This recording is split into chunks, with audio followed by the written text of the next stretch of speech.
Good afternoon. It is around lunchtime, Eastern Standard Time in the United States in the Mid-Atlantic. I'm going to do a discussion of a tort subject where you can sue somebody for interference with contractual relations or economic interference. I put a link below, excuse me, for a reference for you. Intentional interference of contractual relations. A hypothetical like this might come up on the bar exam or baby bar or even in a torts class. Furthermore, if you are in business or commerce, some third party may interfere with the contract you have with someone. I want to give you a little bit of the history of intentional interference of contractual relations by showing you the foundational law or rule. But just a quick, I'm not going to read this off, but I'm going to leave it there. I'm going to tell you that for a prima facie case, and you can take notes and pause if you want, if you're a student. If you're not, that's fine. But anyway, for a prima facie case, I would write down PRIMAFACIE, and I would bullet it with 4 points, 1, 2, 3, 4. These are the elements of a prima facie interference with contract case. Defendant's interference with existing contract. That's the first thing you need to have. Then for the second thing, you have to have intent. The third is you got to have causation. Remember your causation from basic law early in it. And then you need special damages. That's prima facie. So let's take a look at the history of this and when it first came up. It came up in Old English law. And there's probably a case that you read about if you're in law school for your law.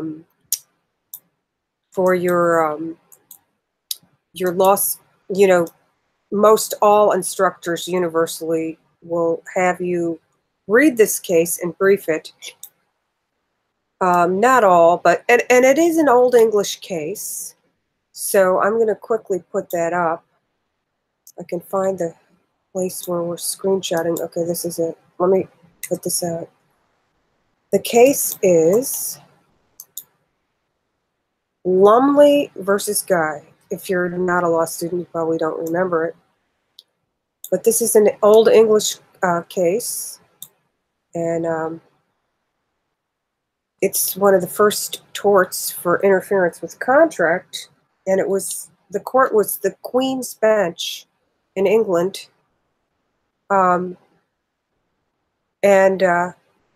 Someone was kind enough to edit Wikipedia and put in a little case brief on it.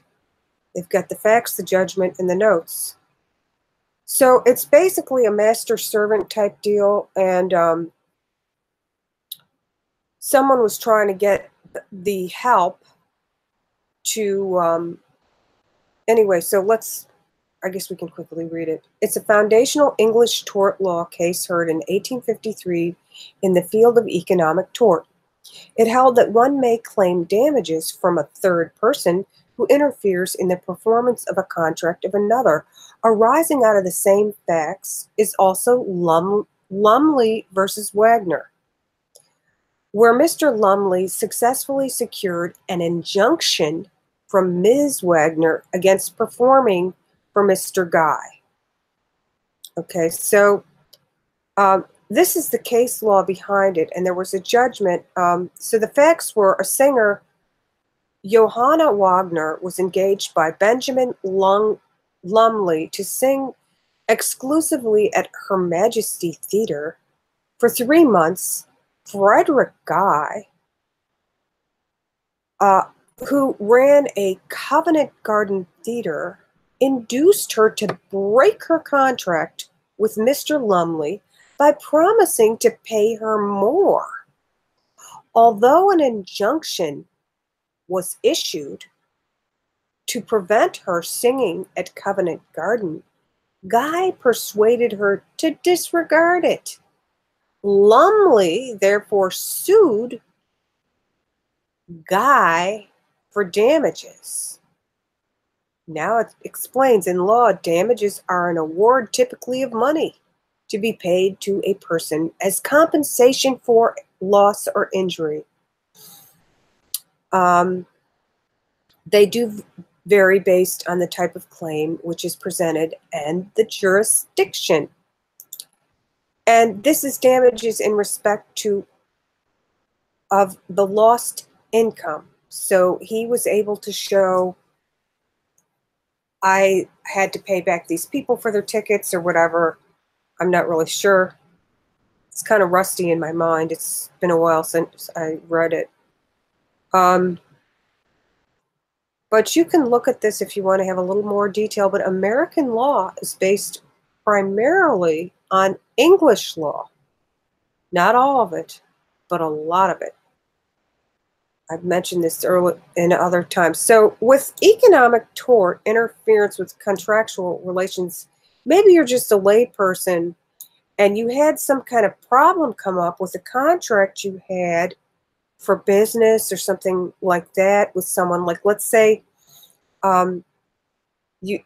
somebody hired you and they gave you a contract to hire you, and then they're like, sorry, I can't pay you, I'm going bankrupt. That's not a interference with a contract or relationship. That's an intervening. Something happened with the original person, so that's different. That would be breach of contract. But so I want to tell you some of the exceptions to contracts that you can't file for a tort for interference. So I'll even Google it, but I'll say it while I'm Googling it, okay? Exceptions to interference with economic relations. So basically, if you have an illegal contract, this is not a good search.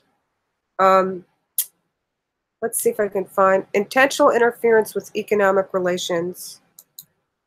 Oh, service error. Okay, actually, if you want to put down the exceptions, it depends on the nature of the contract, okay? And I would list, I can think of three exceptions. First of all, illegal contracts. If you have a contract with somebody that's not legal, that's not enforceable.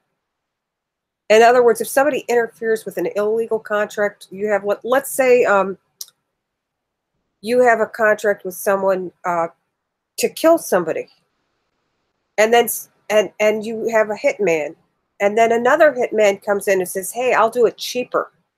I heard you want to place a hit on somebody." And then the other guy's out of the money that he was offered.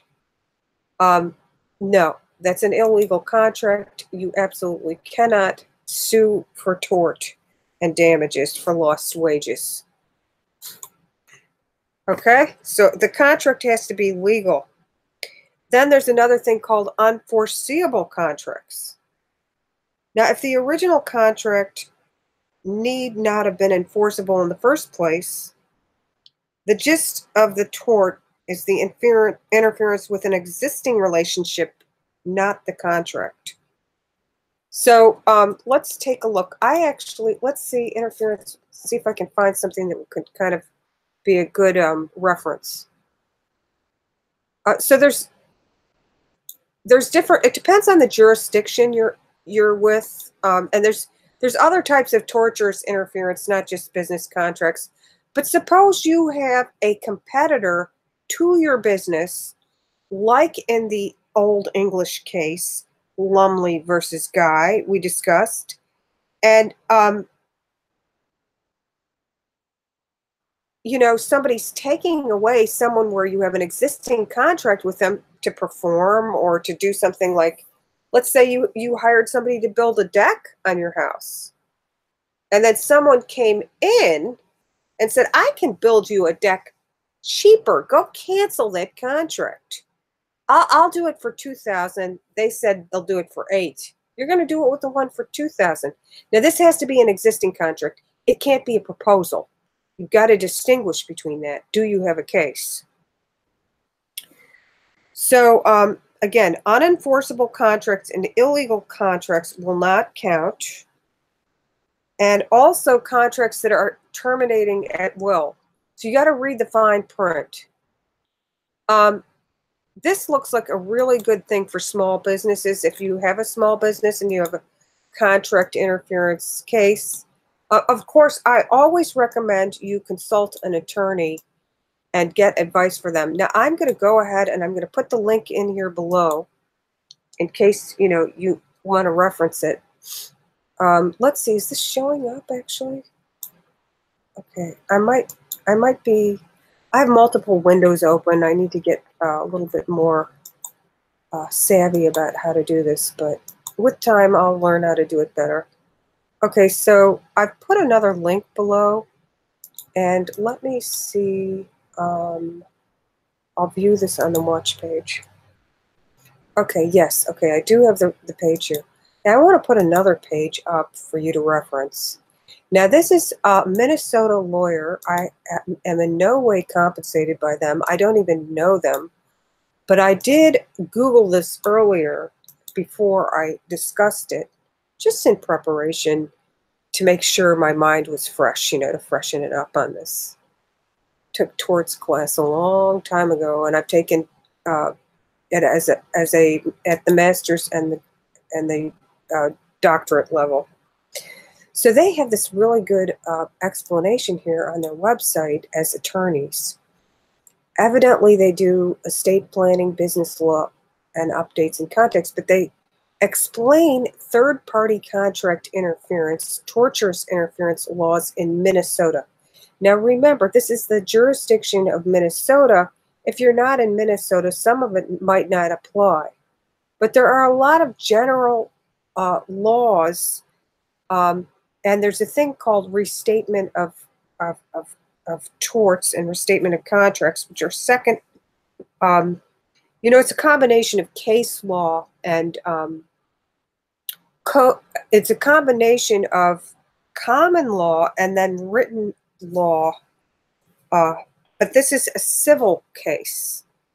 So it wouldn't be a criminal case. That would be another subject. I'm just talking about a civil case. And again, please be sure and know that there are exceptions to these type of contracts. And so the attorneys put this on the page. So before you go consult with them, you'll be able to read this and decide whether or not you even have a case, and it's about wasting their time or yours. A lot of these torts attorneys, what they do is they give you a free consultation. A lot of times they work under a contingency agreement. It just depends. Now, I think with business, they probably would ask for a retainer. But some of these other types of cases, like auto accidents, a lot of times they'll just not get paid unless they, which is really kind of unfair that they do all that work and they don't get paid. But so they have a table of contents. It's very detailed, but this is an overview of what interference is and when interference is illegal. So let's go look at what they say about Minnesota law and why it's illegal, because it's based probably on English law, American law. You know, it doesn't just operate in a vacuum, although when you go, you've got jurisdictional issues with states and local rights with the 14th Amendment that kind of come into play. So you always have to file in the right court and under the right laws. So, oh, he writes down 7 factors. Now, I only gave you 4. I told you it had to be an existing contract that the defendant interfered with, and then I said they had to show intent, and you had to show causation, and you had to show special damages, prima facie. Here he's saying there's 7 factors: the nature of the defendant's conduct, the defendant's motives. Did I put this link below? Let me go check. I'll put it below if you want to look at it. Maybe you're from Minnesota. I don't know. Let me see. Small business, fine law. Aaron Hall. Is this Aaron Hall? Okay, so the link is below. Okay. I'm kind of just, this is live. And so there's 2 types of tortious interference according to them: tortious interference with contract and tortious interference with prospective and anticipated contractual relations. Okay, so actually it doesn't have to be an existing contract if it's not a prima facie case. So there's another way you could sue even if the contract wasn't completed or existing. It was anticipated. Now, again, this is Minnesota law. In other words, the interfering party may obstruct a contractual relationship by interfering with 1, performance of the contract, or 2, prospective or anticipated contractual relations. Legally speaking, a party who intentionally interferes without just cause with the performance of a contract between others by preventing the contracting parties from performing the contract or causing the performance to be more expensive or burdensome.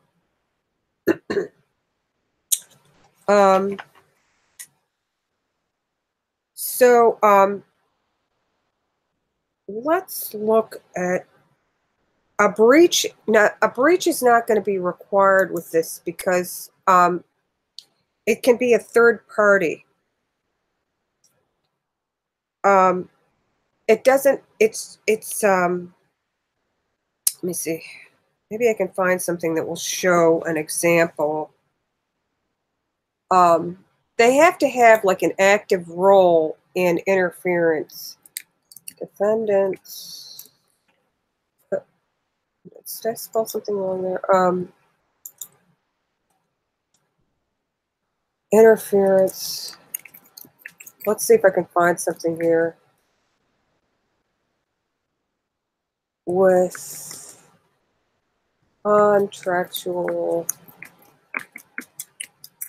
So you might get a question like this on one of your exams if you're a student or a bar student.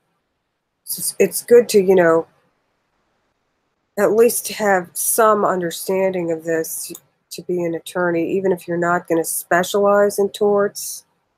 But if you're an attorney that does business law or, I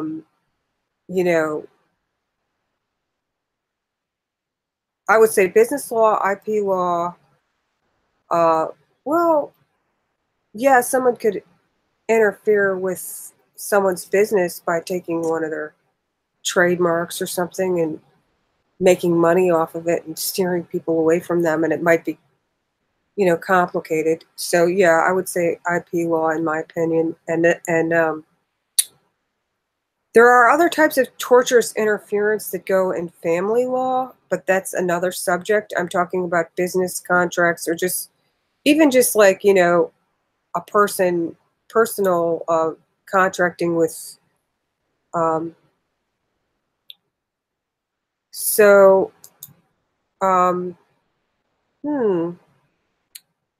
trying to help you, and there's so many cases. So corporate fine law.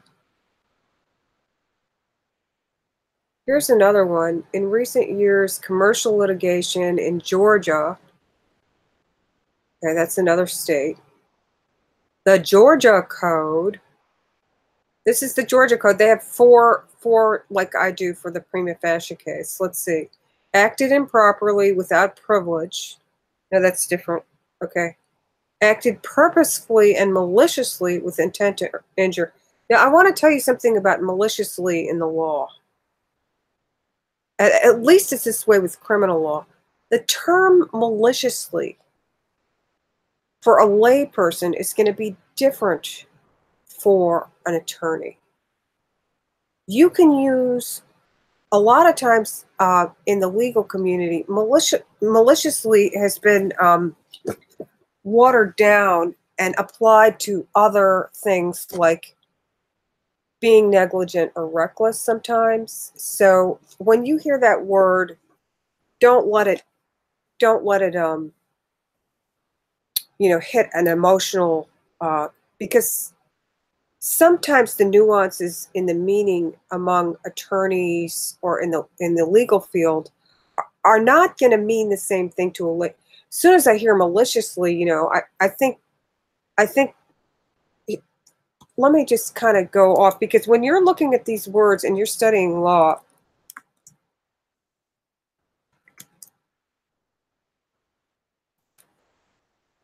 so terms, depending on how how they're defined now compared to how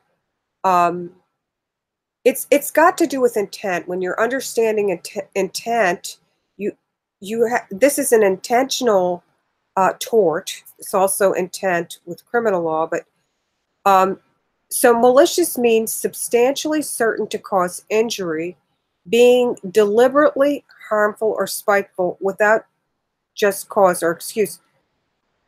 That's not necessarily true anymore, because this definition, a malicious act is an intentional wrongful act performed against another without legal justification. Okay, this U.S. legal, it's not exactly precise. How about law dictionary?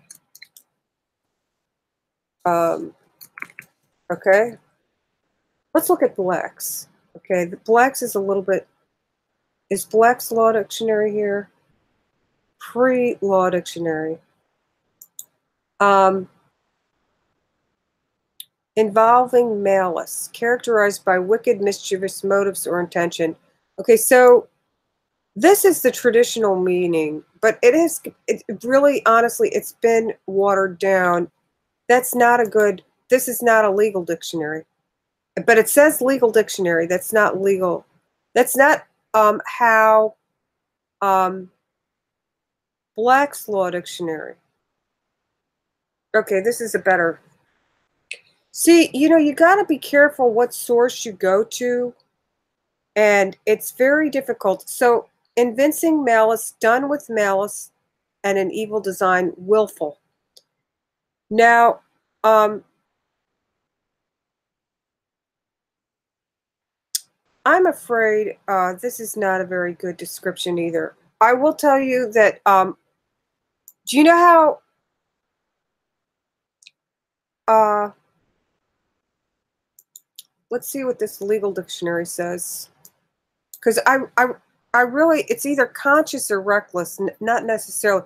A conscious, intentional wrongdoing, either of a civil wrong, like libel, false written statement about another, or a criminal act. Here, I'll make this a little bigger too, okay? Here, get this bigger. This is not really optimized for a laptop. I don't know. Okay, so I think you can see it a little better now. The intention includes ill will, hatred, a total disregard for the other's well-being. Often the mean nature of the act itself implies malice without the party saying, I did it because I was mad at him and I hated him, which would express malice. Malice is an element in first-degree murder. In a lawsuit for defamation, libel, and slander, the existence of malice may increase the judgment to include general damages. Proof of malice is absolutely necessary for a public figure to win a lawsuit for defamation. Okay, well, maybe, I don't know. I was listening to one of these bar review things, and they were going on about how malice doesn't have the same connotation as it used to. I'll just put, I don't know, maybe it's in the local courts. People's Law Dictionary by Gerald and Kathleen Hill. Who are these people? They're the author of 25 books. Are they attorneys? That's the question. Okay. He has an AB from Stanford and a Juris Doctorate from Hastings. Did he pass the bar? He was an executive director in California's Housing. He drafted legislation. He taught at Golden Gate. He probably does. I don't think they let you teach. Okay, so I guess I would say these people are from California and they're good. So if I guess it depends on the jurisdiction, the connotation of malice. I'll just stick this below because I think it's important to, you know, make sure that you have this same understanding as, say, somebody else, like everybody's on the same page. And I guess that was just with criminal law because they were saying, you know, if you were negligent and you had a reckless disregard, it would count as malice in common law murder. But I thought, well, maybe it applies to torts, but maybe not. My mistake. Sorry. Okay, so that's where my reasoning's coming from. How about I quickly look that up just to make sure. Malice.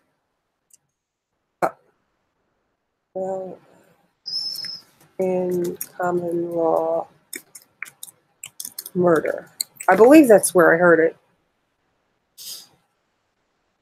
The definition: when a person of sound memory, discretion, unlawfully kills a reasonable creature in being and under the king's peace with malice aforethought, either express or implied.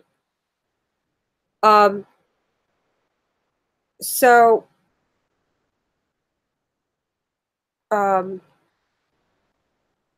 I just was told that if they had a reckless disregard and they unlawfully killed somebody, and I don't know, express or implied. What does that mean? Criminal law, I'm sorry I'm going off on this because I'm kind of like getting hung up on a detail. But actually you can get an answer wrong if you don't understand the detail right. And I want to make sure, legal dictionary, malice aforethought, maybe it's the whole thing together. The intention to commit a crime without just cause or provocation, particularly in cases involving first-degree murder. What is malice? The term malice refers to a person's intent to injure or kill another person. Malice can either be expressed or implied. Malice is expressed when somebody deliberately intends to take someone else's life. Malice is implied when a person is killed, yet no proof exists that the killer was provoked. Implied malice may also exist when a crime is committed by someone who is said to have a depraved or malignant heart. In several types of cases, the elements of malice must be proven in order to convict a defendant.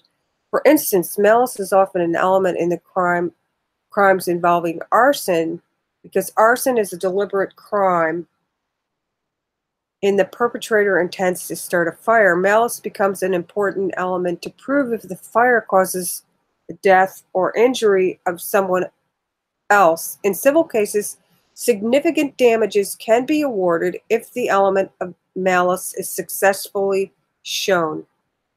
I'll put this below, even though it's focusing on the criminal intent of malice, but it mentions civil cases anyway. But so that's a bonus if you're suing, if you can prove malice. And I guess malice, you know, it's really not a good thing, obviously. That's kind of a silly thing to say. Okay, so yeah, I just wanted to kind of go over, you know, the idea that You could sue for tortious interference if you have a case, you know, if you meet all the elements of proving a case. Interference with contract. What? Let's see if business relationship is the same thing as contracts. So, tortious interference, also known as intentional interference with contractual relations, in the common law of torts, occurs when one person intentionally damages another's contractual or business relationships with a third party, causing economic harm. Someone could use blackmail to induce a contractor into breaking a contract, or they could obstruct somebody's ability to honor a contract with a client by deliberately refusing to deliver necessary goods. So you have negligent interference.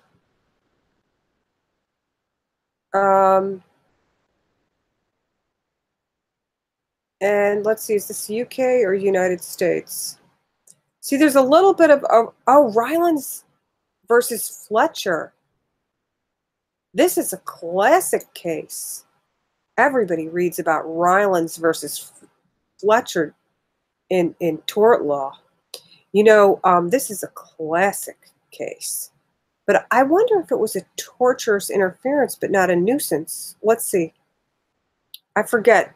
I've got to refresh my memory. Definitely, this stands out. So Fletcher brought a claim under negligence. Do you notice how the interference of contracts, they said the first case was in 1880, what was it, 1880? They defined the law a little bit more on the interference with the contract or the business with Lumley versus Guy. Was it 18? I don't know. It was in the 18. It was about the same time, actually. I don't know. Well, anyway, so this was in a different court, the Exchequer of Pleas, or Court of Exchequer.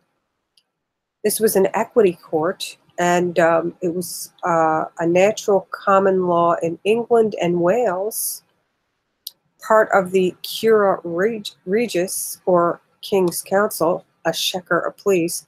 So really law, when you study old cases, and they actually are cited even now, today. This Rylands versus Fletcher is one that you definitely need to know if you're a law student. And it really would help. In common law legal systems, a precedent or authority is a principle or rule established in previous cases that is either binding or persuasive for a court or other tribunal when deciding subsequent cases with similar issues or facts. So many of you are probably already familiar with this if you are an attorney, if you are a student and you've taken torts. I'm going to put this below because if you didn't discuss it or have too much attention about it, this is an important case in tort law. So I'm going to put the link below. I think you should try to at least be familiar with it. It would be remiss of a tort class not to cover this case in the United States or England, because it's foundational. All right, well, you know what? I think I've talked enough about the subject of torts, and particularly economic, contractual interference with relationships. So there actually was a case, forget the name of it, with contracts that also was like torts. And remedies, torts, and contracts can kind of like overlap, or they can be crossover type cases where, and remedies too, because remedies are, you know, getting damages. So anyway, there was a contracts case, I'm trying to think of it, where this guy was needed some equipment to do his business. It's a really old English case. maybe I'll just do another one on that. But basically, there was a thing about foreseeability, and he needed, I think it was like a grist mill. And gosh, I just can't think of the case name right now, and I can't Google it. There was a grist mill, and the guy sent out his part, and the part got the guy getting the part back. He couldn't grind the flour or something, and yeah, I'll do something on that later. I've got to remember what the case was in order to really cite it. But there's a foreseeability issue that will come in with interference, and basically with contract law, if someone's interfering with your business relations, not necessarily the contract. The nuance of that was there was a contract that was more like a breach of contract, but it was interfering with their ability to do business with their customers, but it was direct. It was like indirect as a third party sort of too, but it was not intentional, and it was not foreseeable. They had no way of knowing. So of course they didn't get damages for that. All right, well guys, I want to thank you for watching. I couldn't have this channel without you. I appreciate all your comments, and for bearing with me when I make small, inconsequential errors, which I immediately correct. But well, it's a good thing you can't see my whole desktop because I'm getting these pop-ups. All right, so where can we leave this? Well, if you're taking exams, if you're studying law, I really wish you luck. I know it's not the easiest thing ever. If you have a business problem, if you're doing business with somebody and they're playing down and dirty and they're interfering with you, speak with an attorney, in your jurisdiction that would have jurisdiction. Now, if it's interstate, there might be a diversity issue, like if you're dealing with someone in another state.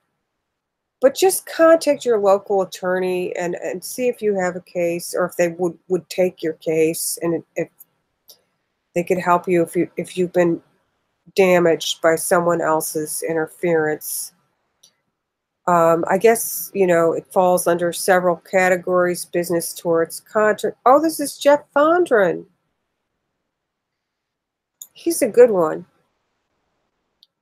This guy has a YouTube channel if you want to watch him. He explains the law in many ways. So, he's an attorney, and he has a channel.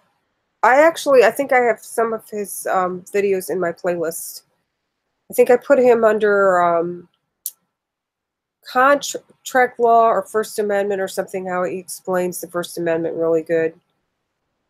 Okay, well, thank you so much for watching, and I really appreciate it. And you have a wonderful rest of your day.